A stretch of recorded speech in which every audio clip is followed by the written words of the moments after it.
What's going on, everybody? Welcome back to another Ranger Talk video. And today I have a very special guest. It's none other than the mighty, the powerful Skyblazer. What's going on, man? Hello, nice to be here. Thank you so much. No, thank you. Thank you for taking the time to chat. I really appreciate it.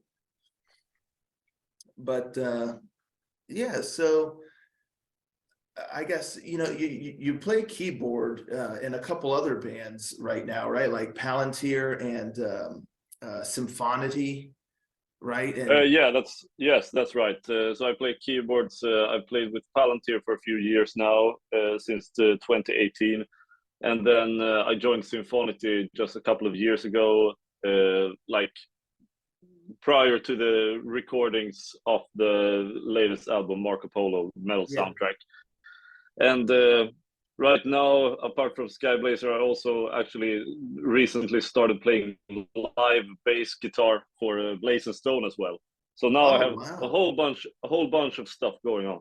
yeah, wow, and nothing but great bands for you too. I mean, you're clearly a man of good taste and very selective on what bands that you join, because both Palantir and Symphonity, both of those recent albums were amazing. I really like them both. Thank So you so much. yeah, so I guess was keyboard the first instrument that you kind of picked up and learned? Was that your main thing? Or when did you get into music and playing music and stuff? Yeah, so I think what I've been doing for the most years of my life is actually singing, because like in elementary, like middle school and high school, I went to like a traditional choir school.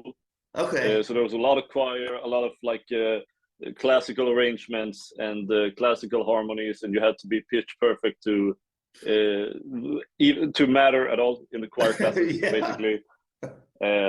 But there was also like no instruments at all, so we didn't like practice any instruments in class. It was all choir, which Wow. looking back was kind of sad actually. But then when I went to like upper secondary school in Sweden, which was like 10th to 12th grade pretty Okay. much, then I started playing like both drums and piano, keyboards, like parallel, and joined a couple of bands as a drummer back then as well. Wow. So keyboards for the most part now is probably my primary instruments because I play it in the most bands. Right. So that's what you become most prolific with, and associated with, I guess. But the cool thing though about Skyblazer is you do everything, right? Guitars, bass, drums, keyboard, vocals, everything. Yeah, so in Skyblazer, it's like a one-man project. I play uh, every like would you say rhythm instrument, as well as the keyboard leads and lead vocals. So it's like rhythm guitars, all the riffs and the stuff, and the bass guitar I recorded as well. Drums have been all programmed at this point, but since like I would say that like they're always written like from a drummer's perspective because I played a lot of drums. Then I never write drums that I like wouldn't play, and so like some people have asked like why don't you just record the drums if you can record drums, but I don't see myself as having the capacity to actually make it through a whole album, like recording stamina wise and stuff. Gotcha. But I've written and arranged all the drums like I would play them if I yeah had the energy to actually Right. perform an I mean, you're album like this. playing so many other things, it's you gotta not, make sure you don't just pass out, in the studio. So wow, that's awesome. So Yeah, exactly. yeah, so what encouraged you to start your solo project to begin with? I mean, you're in so many different projects and bands. What made you take that leap? So I would say like I had played in several different bands, and a couple of them I started myself before I joined Palantir. So I have had the pleasure and experience of like having my own bands before, and being like in charge of the main creative control, but having to compromise with a lot of people, Yeah. obviously. And in Palantir and Symfonity, it's two very different dynamics. Like Palantir, we try to do everything together. Symfonity has like one band leader and main composer that has the final word. And so what I wanted to do with Skyblaze was like take all of the ideas that I've had over the years for several different projects that has never made it out, which I think is a shame, because some of them, like I presented to different bands, it's like, okay, we don't like this or we don't like that. Okay, fine, no problem. I'll keep it for myself until someday when I will actually need it. And this is pretty much an album of all of the best ideas I ever had that never made it to another album. So pretty much, I think over the course of the past 10 to 12 years, these songs are actually some of the best ones that I've ever written, but they've never made it to record on any other band. Yeah.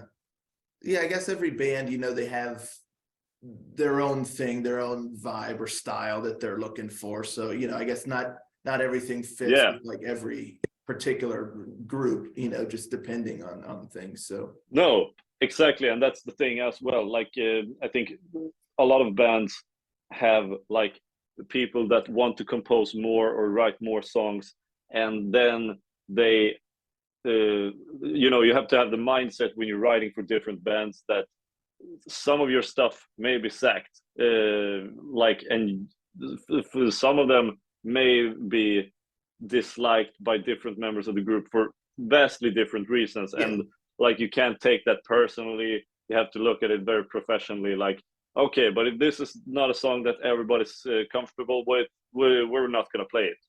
And I've had that problem in the past, like both from a band leader perspective and like a songwriter's perspective as well, like being disappointed that a song that I wrote didn't make a cut.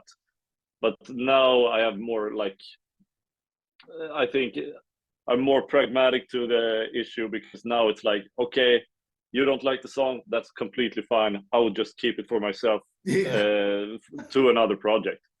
Yeah. And it was actually the main guy from Blaze and Stone, Cedric, who convinced me to have that mindset, because I think having that mindset, it just makes you completely like much more mindful when writing songs and playing with different bands. Yeah, that's awesome. Instead of just getting too down and just being like, how come no one want, you know, it's just some things don't work for, you know, you could even write a song, one band, it doesn't like it, take it to another band, they love it, you play it and it's great. You know, it's just interesting how that works, all the dynamics and stuff. But so that's a great mindset to have. It's like, okay, if you don't want it, well, I'll use it myself. So that's great. So yeah, exactly. You were saying a lot of the songs that are on the new full-length, the debut full-length album, if I'm not mistaken, right, from Skyblazer, Infinity's Wings. Yeah, which correct. Is awesome, by the way. I love it. It's really great. Classic feeling, power metal. It hits all the right notes as far as that goes.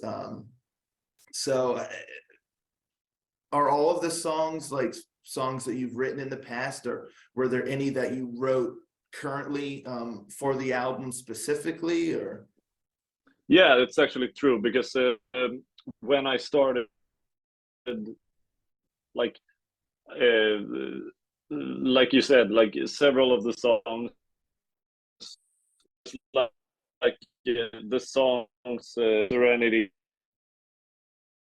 and Eternalize the Dream, and they're all written like between 2012 and 2014.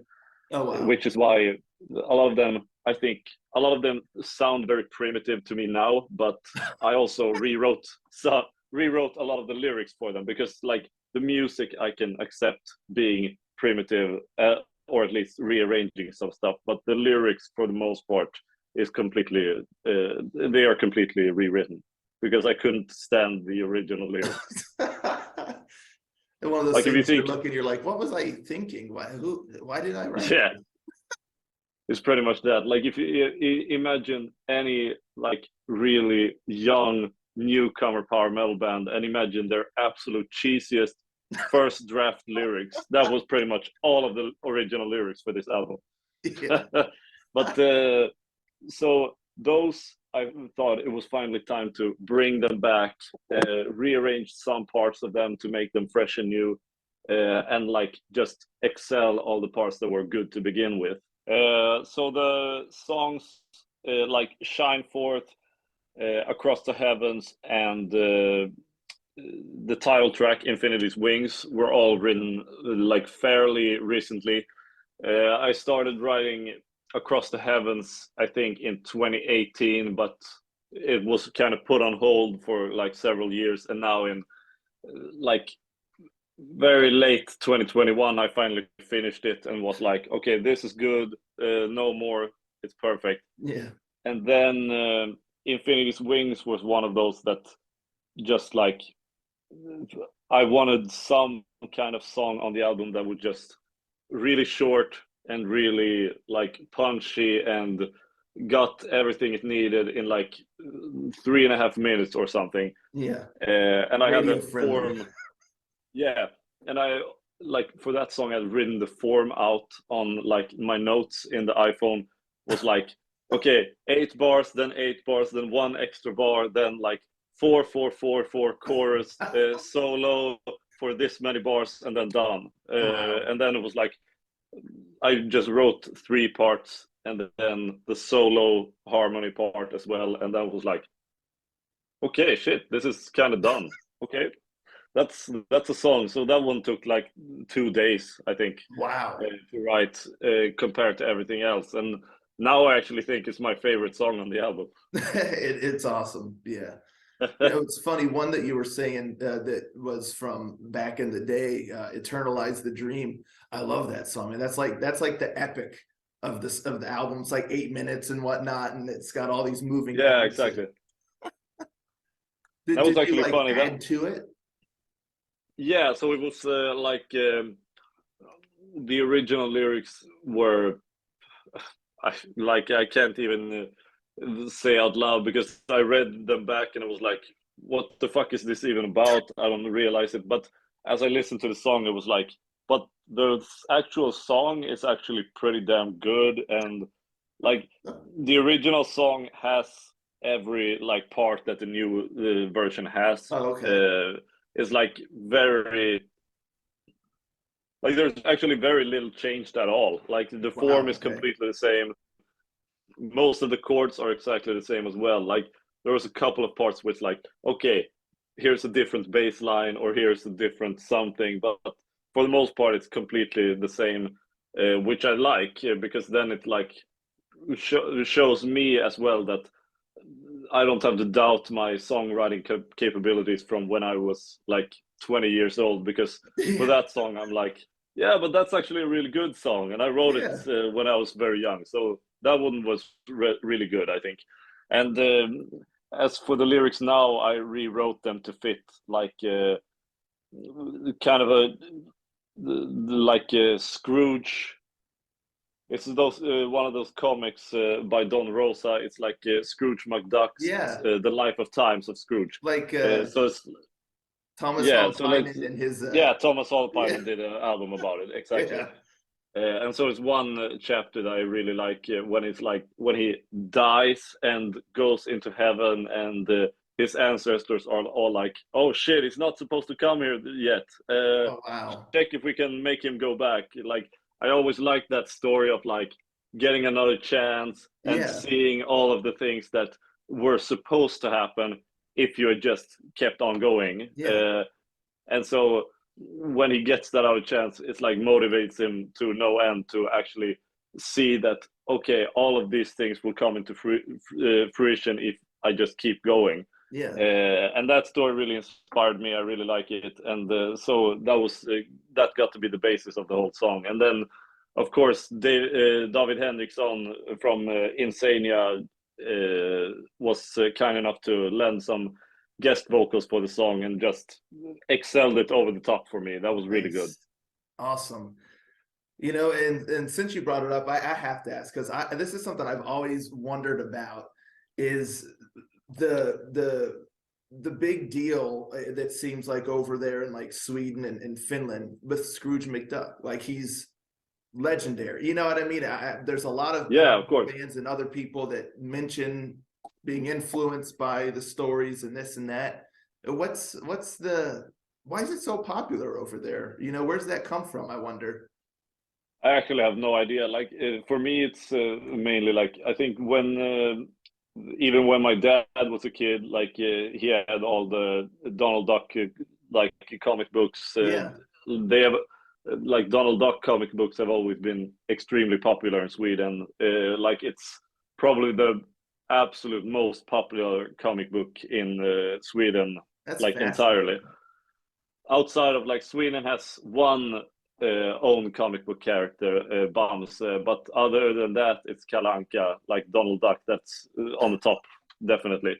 Wow. And so for me, it was always like getting those pocketbooks with like multiple Donald Duck stories, and then sometimes there was one by the artist Don Rosa, and then for some reason those were always the best because it was like a lot of adventure. They were drawn like very like way more epically and more detailed than all of the other comics.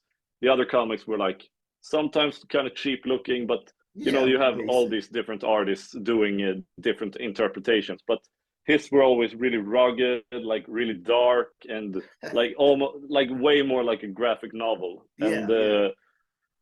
so when I got like Life and Times of Scrooge in like what was it? I was probably 13 years old. It was in 2009. No, what was it? 2007 or something. Hmm. Got those, and I was a teenager then. I probably shouldn't read Donald Duck as a teenager, but I really love those comics as well. Like they stuck with me for so long. Yeah, I that's still so have the cool. book and read it sometimes because I really like those comics. Yeah, that's so neat, because before Thomas Holopainen's the Life and Times or whatnot of Scrooge McDuck, which is a really cool album, and I was like, at first when I saw the name of the album, and I was like, what is this, like a, is he doing like some children's music now? Like, and I Yeah, listened to it and I was like, this is so epic and cool. And so I looked, and yeah, I mean, there's so many like grand adventures and stories with Donald Duck and Scrooge. And I was like, I never even knew that any of this existed. That's fascinating. So it's just really yeah, cool. exactly. Like those characters that just you don't even think of as like particularly like big characters or whatever, but Yeah. then they have like complete side stories which or backstories which is just really awesome. And Scrooge McDuck is one of them. It's like one of those characters that you can look at the entire backstory and it's like, yeah, it's actually a really cool character Wow. in there. That's so neat. Just, you know, it's always nice to still capture just kind of that spirit of adventure and you know, the childlike wonder of you know, these magical things and whatnot. So it's definitely super cool. And as far as the sound of Infinity's Wings, you know, it really has just a classic, um, just true like power metal feel to it, like kind of like the 2000s kind of era of power metal, in my Yeah, opinion, because there's a lot of different styles out there. You have like your fantasy, but like Rhapsody, Twilight Force, you got your real modern kind of power metal sound and all this, but Infinity's Wings is much more just in that spirit of just the true, you know, no frill, just power metal, you know, it just pure. And I dig it. So what was like your influences, you know, with that style? How did you create that sound, or is that just kind of what comes out of you when you write the music? Or yeah. So it's like for me, it's actually split because some of the original songs that I wrote like several years back, like almost 10 years back now, were of course written by me when I was like 20, 21 years old, and those songs were of course just influenced by all of my favorite bands like Power Quest, Dragon Force, and back then it was Rankseed, of course, but now it's Majestica. Yeah. So back then it was just influenced by all of those bands, but even nowadays, like 10 years later, I still like can't, like, a lot of my favorite bands have shifted, like some of them go down or some of them start making shitty albums. Yeah, but sure. We won't mention like any those, names here, but yeah, but those three, like Power Quest, Dragon Force, and the Rankseed slash Majestica, have always for me like just put out quality album after quality album, even when Dragon Force like slows it down a bit, or okay, now they had a couple of like slightly boring albums, but then they come back with a really good album. So for me it's like, no, they're still definitely amongst my favorite power metal bands, no question.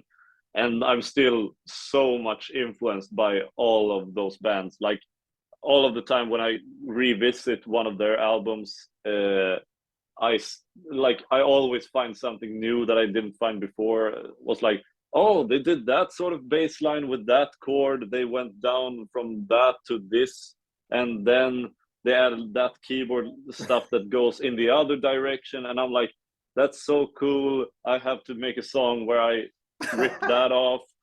yeah. So it's like almost a power metal glory, like rip off project, but Like a power metal Frankenstein's monster kind of thing, all the pieces and patches, you know, put together.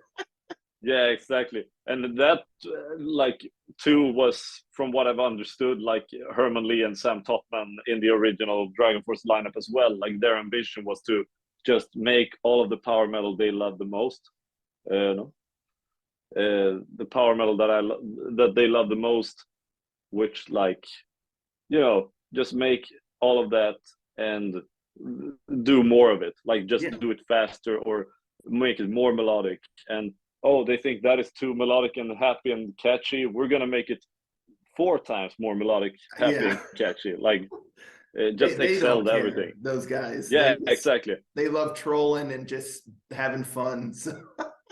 Yeah, exactly. But what I love most about all of these bands is that they take the music extremely seriously. Like it's not just a joke to them. It's not like, you know, you have bands like, if I were to name names for a second, like Gloryhammer to me now has become like almost too much of a joke, where it's like, you know, you can treat the lyrics as sort of a joke or make a parody or whatever, but when you treat the music like, and just make it the most stereotypical version of power metal you can make, that for me it's like it shows more like laziness to me. But the bands sometimes I mentioned, the gimmick takes over, you know, like and in a gimmick band, you know, you have like a theme or whatnot, and then sometimes I feel like that theme just becomes in the forefront, the main focus, and then like how you said, like the songwriting and everything else kind of takes like a back seat, and it's just, oh, you know, we're just doing this, so. Yeah, because for me it's like, having a gimmick, I have no problem with that whatsoever. I think a lot of bands have gimmicks and they're fantastic, like Sellsword from United Kingdom and Battleborn from United Kingdom are fantastic smaller bands with like super over the top gimmick, but I really love them. They are really creative songwriters and stuff. So my only concern is that the songwriting can never take a back seat to the gimmick. You always have to take the music that you write very seriously, and that inspired me like more than all of the other stuff, because you know, when you make this genre, it's not just like, oh, we're gonna make catchy shit, whatever. It's like, no, this music is actually like, it means a lot to a lot of people, and especially like early 2000s power metal. You know, when you look at all of the power metal albums released in like 2001 or 2002 or 2003, like all of the albums that celebrate their 20-year anniversary now, it's like crazy amounts of really like high class, just really high quality power metal. Unbelievable. And Yeah. and when I put this album together, like I had all of those albums in mind, just making the track list, selecting which songs go where, and just trying to make it as much of a really good listening experience as a whole as possible.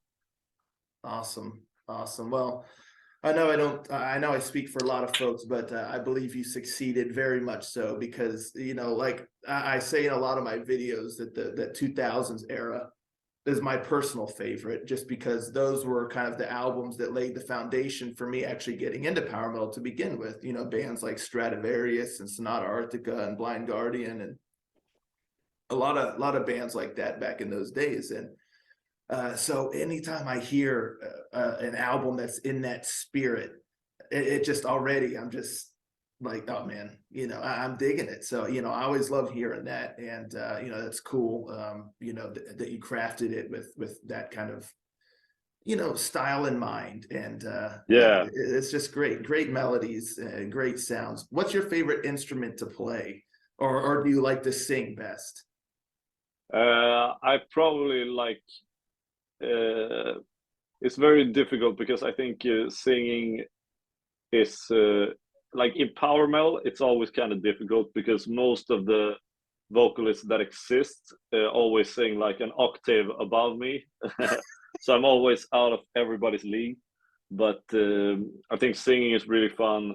Playing keyboards has always been the most fun to me, but it's very often that I find myself lacking like the speed or making stuff going really fast, and then I have to slow down and be like, okay, practice these scales and practice these runs, and you know, that takes a long time to practice everything for me. Sure. But so I'm not a big fan of practicing generally. I try to make all my students practice, but I myself have a really big problem with practicing, Yeah. which is a problem. But you know, I love writing songs.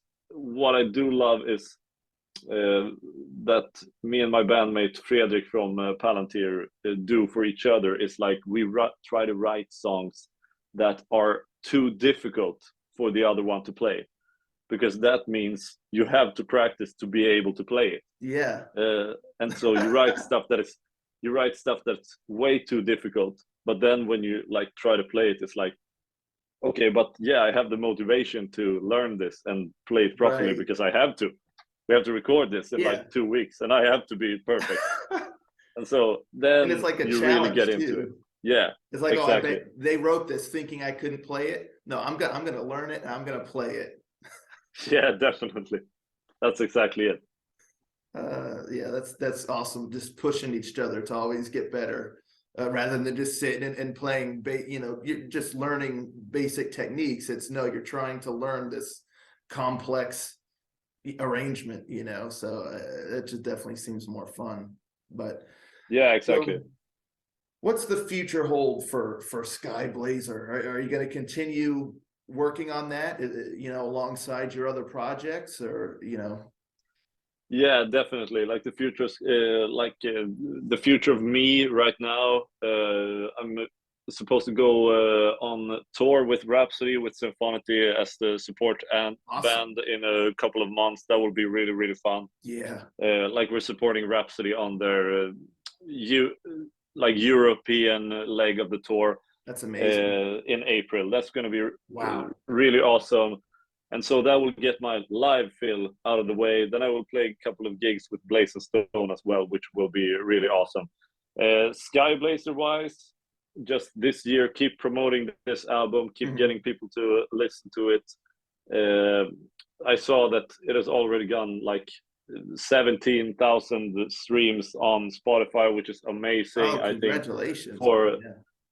like I had no expectations that we get that much streams for just a one-man band at this level with the debut album. So that I'm really happy with that.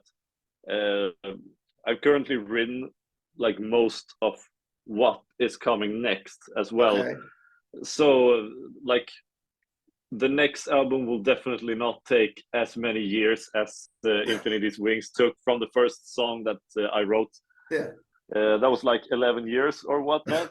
Well, I hope we get one sooner than 11 years from now. Yeah, definitely. 2034, second album Yeah, from exactly. Skyblazer. This is not going to be a winter song project by any means. Oh man, yeah, I know. We're never getting a new album. I think we all just need to come to terms with the fact that Winter Sun's not releasing a new album ever. It's not happening. I gave up years ago. Yeah. But yeah, Unreal. like future from Skyblazer, like I just printed up some shirts I'm really happy with. So they're almost sold out, but there's still some like medium and large available as well. Awesome. And yeah, like I have one as well. Gave some to my colleagues, family, and friends, and a lot of people have already bought them, which I'm really grateful for That's as well. awesome.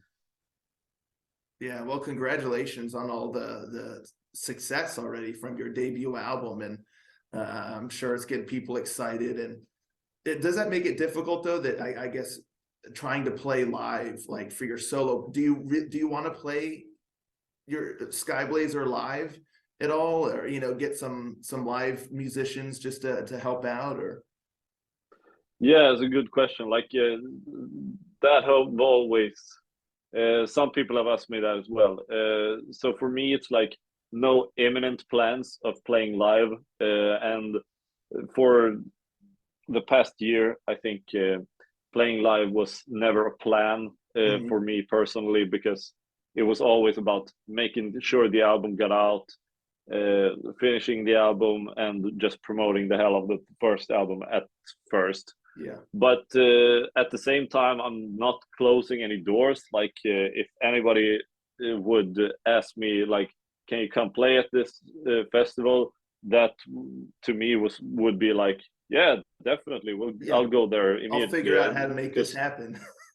Yeah, because for me, getting the proper musicians, that's no problem at all. Like I know several people that I already know would be open to playing with me on these songs, and as of now, it's just a matter of time probably, because before I make Skyblazer a full band. But yeah, at this rate with this album, like there's no real purpose yet. Like the first thing I would do if I make a full band for Skyblazer is just be like, finally, I don't have to record every instrument. Right. That's pretty much like the main goal of recording a full band, because then I don't have to record everything. Yeah, there you go. That's awesome. Yeah, you can just delegate and just, you go record that, please. You do take care of that. Yeah, that would actually be really awesome. So yeah, you never know. In the future, maybe there will be a full band of Skyblazer. Cool. Well, again, just a huge congratulations on the release. I'm glad to hear it's doing well. It definitely deserves it. And thank you again so much for taking the time to chat with me. I really, really appreciate it. Oh, thank you, man. It was really good. It was really nice chatting with you about this stuff. Thank you. Completely my pleasure. And for everyone watching out there, I'm going to put everything Skyblazer, all the social medias, links to some songs and stuff like that in the description down below, as well as you heard there's a handful of t-shirts left if you still want them. Where could folks purchase those if they so choose? Yeah, on the Skyblazer Bandcamp, you can still find the copies of the CD, as well as digital if you want, as well as the t-shirts. And the patches are coming soon as well. They're on their way. Awesome. All right, yeah, I'll put the link to your Bandcamp down in the description below as well. So yeah, you all heard that. You can go get yourself some nice Skyblazer loot over there.